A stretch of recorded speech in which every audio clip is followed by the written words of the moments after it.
দুন্দুলের একঘেয়েমি রেসিপি সেরে এভাবে একবার খেয়ে দেখুন, স্বাদ হবে অসাধারণ। আসসালামু আলাইকুম সুপ্রিয় দর্শক, কেমন আছেন? আলহামদুলিল্লাহ, আমিও ভালো আছি। আজ আমি আপনাদের সামনে নিয়ে এসেছি দুন্দুলের ভর্তা রেসিপি।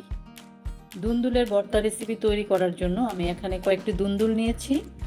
এই দুন্দুলগুলোকে ভালোভাবে পরিষ্কার করে ছোট ছোট টুকরো করে চুলায় সিদ্ধ করতে দেব। এতে কোনো পানি ও লবণ দেব না। ঢেকে সিদ্ধ করে পানিগুলি শুকিয়ে নিব। তারপর ঠান্ডা করে ভর্তা বানানোর জন্য একটি পাত্রে নিয়ে নিব।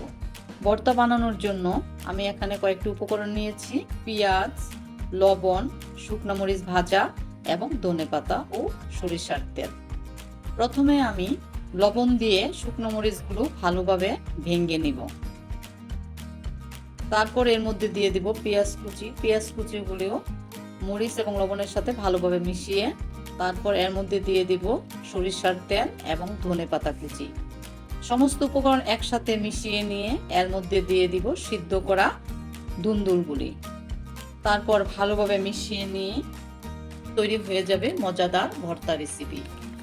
এই ভর্তা রেসিপিটি তৈরি করা অনেক সহজ, কিন্তু খেতে ভীষণ মজা।